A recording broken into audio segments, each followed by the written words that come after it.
welcome. Today I'll be teaching you how to do a love candle.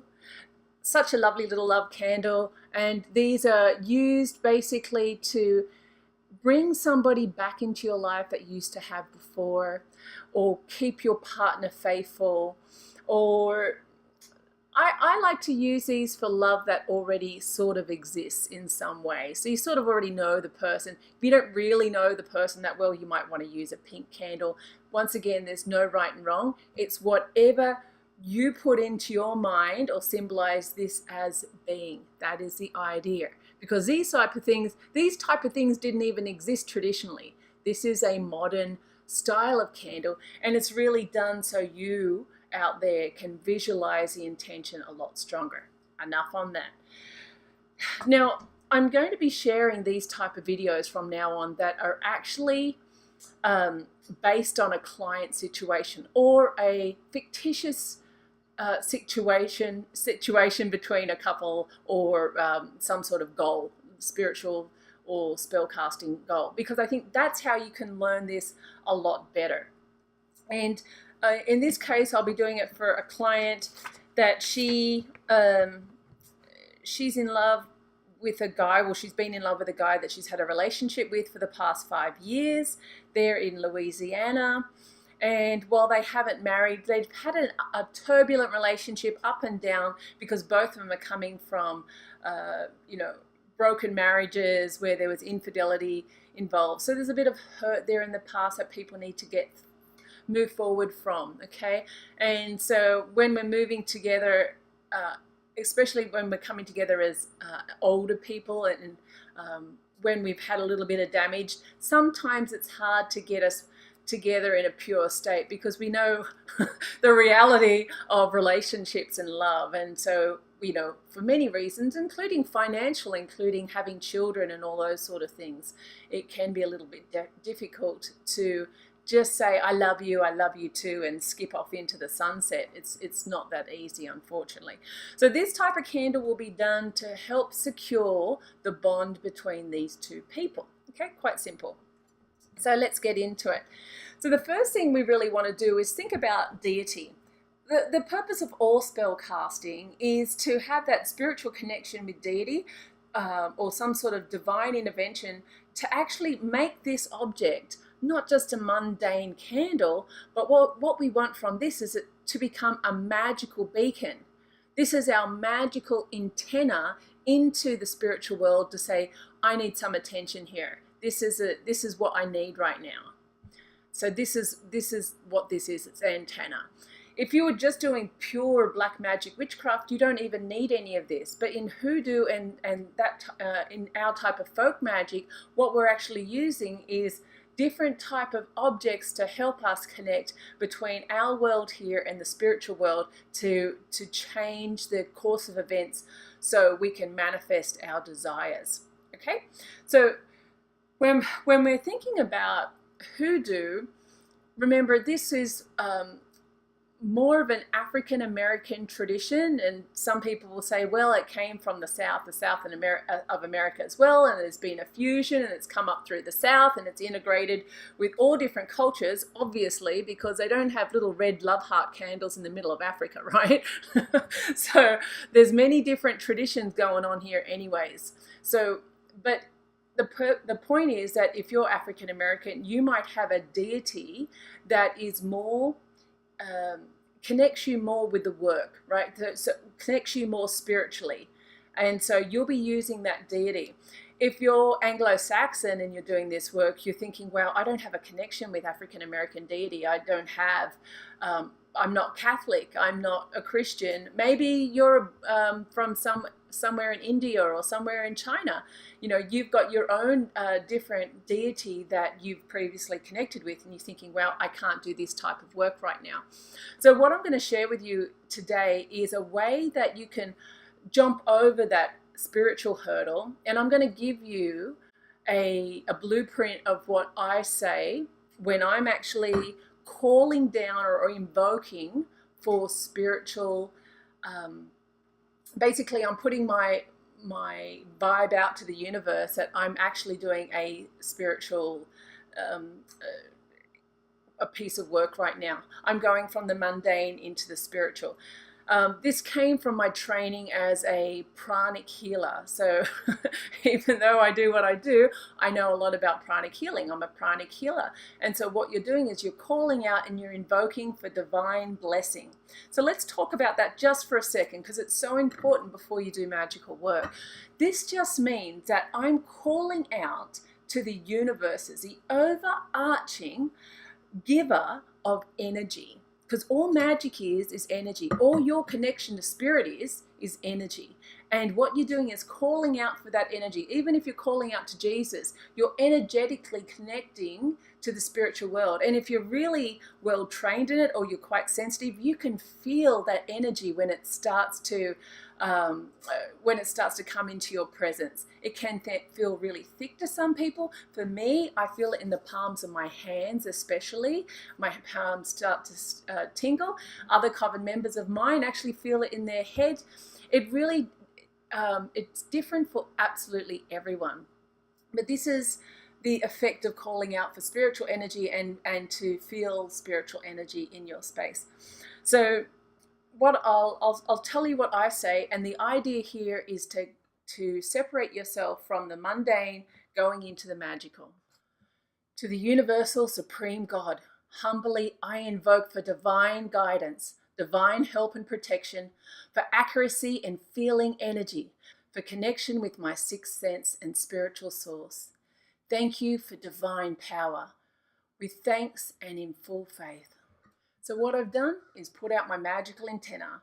I've asked and invoked for divine blessing, okay, for protection, and so I can connect magically with the divine source. And that's what you're doing no matter which deity or God or Osha that you're actually calling to, right? You're actually asking for their blessing, and so that you can connect energetically, so they can see your little antenna out there. Right. Now that that's done, what you can also do, and you could have done this before as well, is that you light, here it is, you can light some incense if you like, whatever actually gets you from the mundane into a magical state. Now what you'll need to do this, of course, is your red candle, couple candle. If you don't have a couple candle, what you can do is get 2 red candles and you can bind them together. And you can bind them together just by heating up the side of each candle and pushing them together.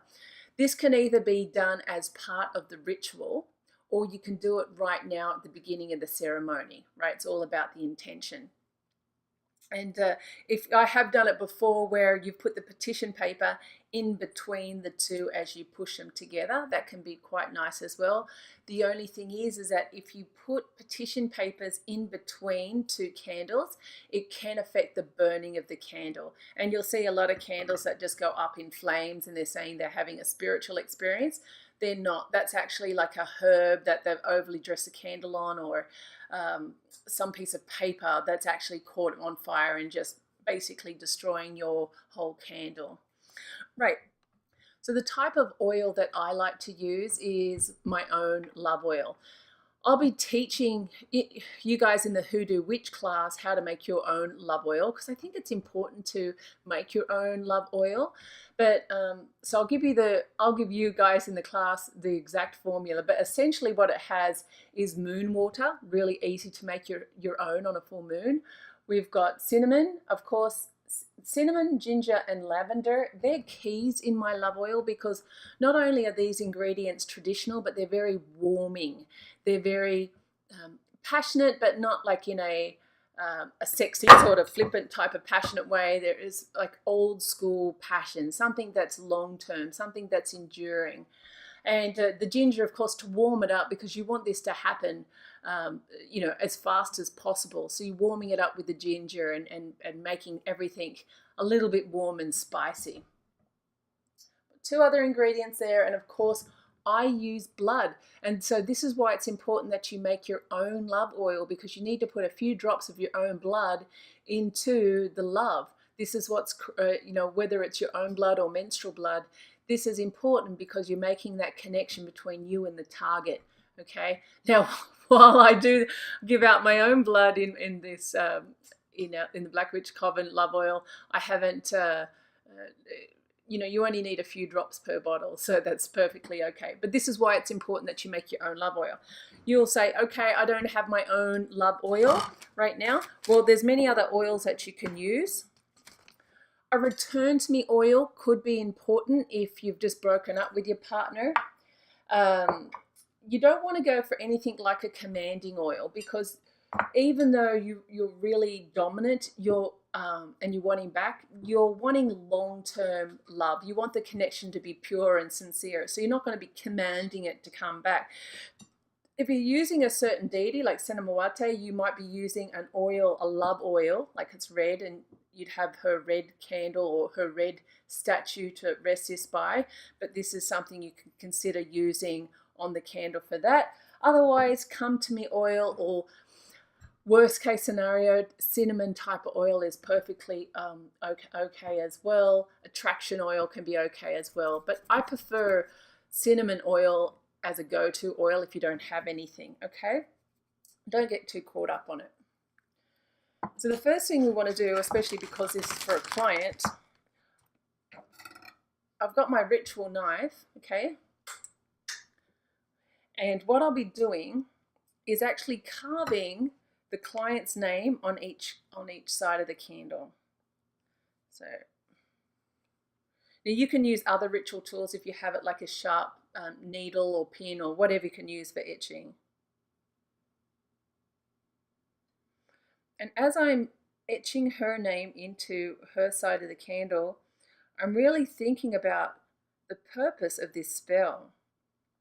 I've already asked Deity for divine blessing, but what I'm really asking now is for the petition. I'm saying the petition, what I want happen to this couple. Also, you can put down the date of birth. So I'm personalizing this candle.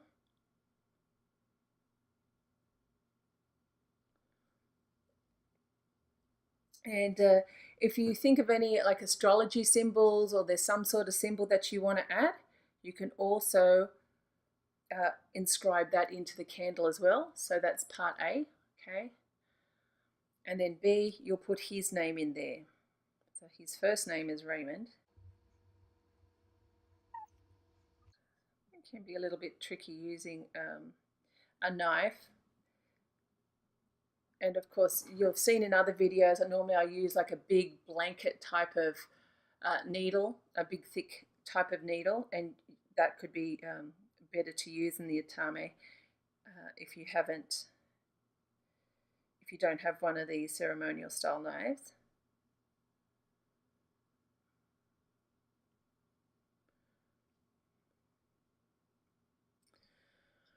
Okay, so his name's in there too right now, and a little symbol. Right, now in the bottom of this candle, this is completely optional as well. What you can do, this already has a little hollow in there, but if you like, you can actually scrape off some more of that. And what you'll be doing is actually filling that up with some of the herb as well. Or, for example, if this client gave me fingernails or hair or some personal concern, I would shove that up there as well. That's really popular to do on a lot of the Hispanic style candles as well. Like my Senamawate statue has actually been dressed, or the inside of it has a lot of traditional herbs and stuff stuck up there, and before a blessing, before I put it on my altar. It came that way. So now it's been dug out just that little bit more, okay? So I would fill that up with whatever before I got started. But what I'll do first,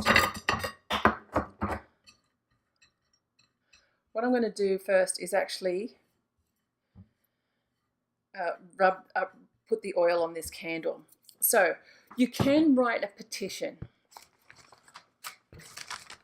So I've got the petition there, okay, and it's on a cute little love heart paper. Once again, whatever you want to use. When I'm doing love petitions, I love Hello Kitty. It makes me feel warm and fuzzy inside. But if you want to be more traditional, more hoodoo, you could use brown paper or parchment paper. Go to Whole Foods and get a brown paper bag. Use that if it makes you feel like it's a little bit more traditional. But I like this Hello Kitty style stuff. It's just me. Then what you'll do is you'll get the love oil. And what I'm doing as I'm shaking this oil, I'm thinking about the objects and, so not the objects, but the ingredients. And I'm thinking about the purpose of these ingredients. And I'm trusting that they'll be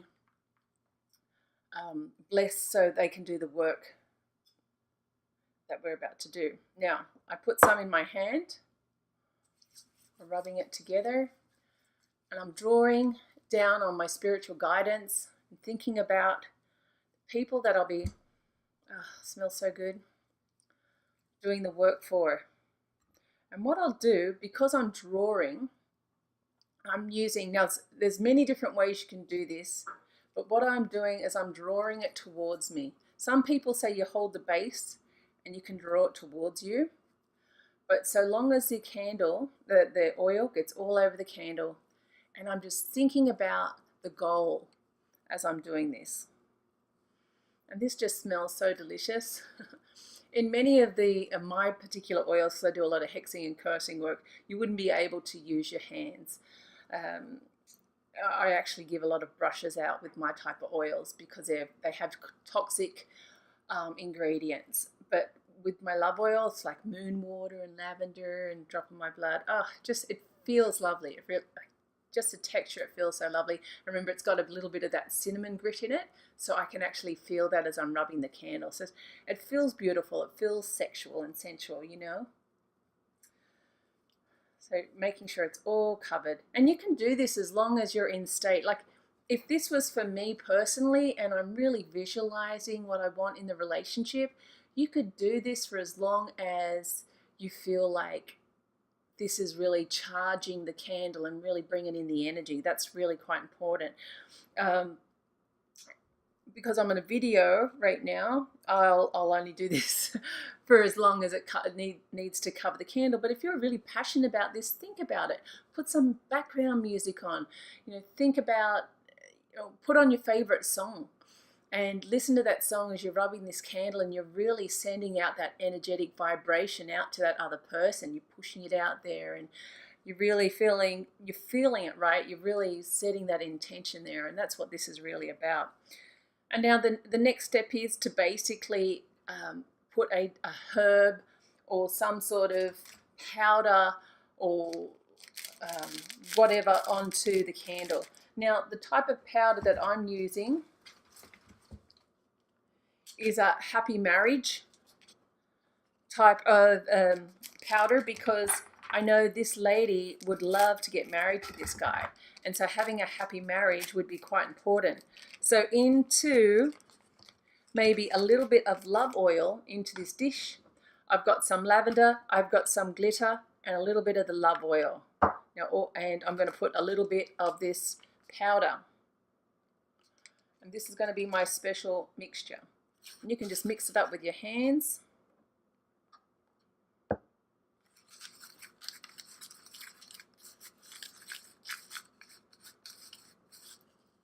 Sort of made a little paste there. Now, the reason why is because I'm going to put a little bit of that into the bottom, right? And then I'm going to be covering the candle with this beautiful glittery mix.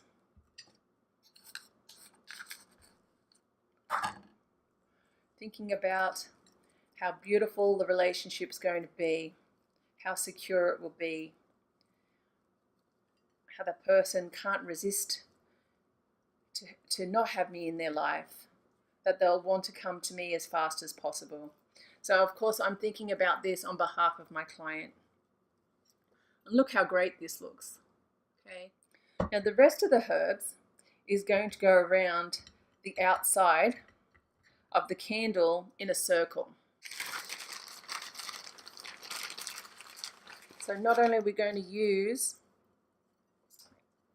whatever's on the plate to create a circle, we'll add a few more herbs, and then we can create just a little type of protection circle, oops, around the outside. Looks so pretty, so glittery and red and lovely, and it smells just awesome. I can smell the cinnamon, which I just love. Now, here's an option.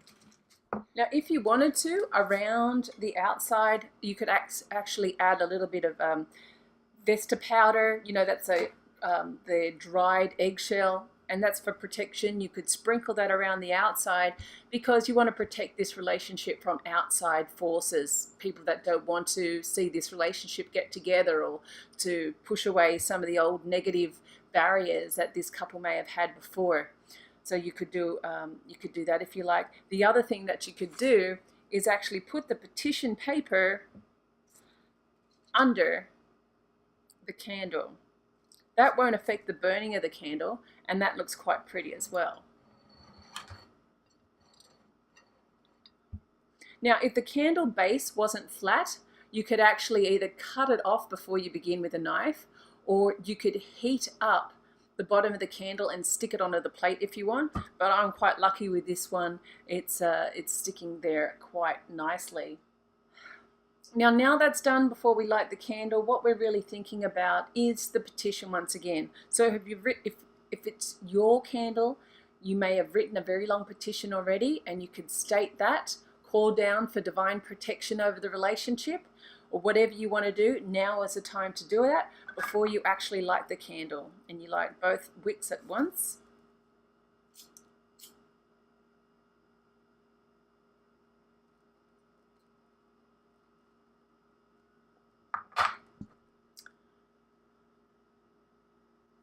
And that is about all to it. So isn't this gorgeous? This is going to burn away for as long as that I am in the area. If I leave the house, I won't be allowing this to burn by itself. I'll be extinguishing this with a candle snuffer. I won't be blowing it out. And then if I was to start it again the next day, what I'll be doing is calling down for, invoking for divine protection again, and I'll be saying the petition again every time I light the candle. I could sit there and meditate on that for a little while, and then snuff it out again, come back the next day and do it sort of like a 7-day candle. If I know that this is in a safe place, I could possibly let it burn by itself. The only thing is, being also a teacher in the darker arts, sometimes if the spirit doesn't like what you're doing, it can knock over your candles. This isn't uncommon. In fact, it happens more often than not. And so unless you really understand the spirits that you're working with, I wouldn't leave candles just burning, unless they're 7-day candles and they're really in a safe place. But what we're going to do, we're going to leave that, I'll put that on my love altar, and then that'll just be burning down, and that is about it.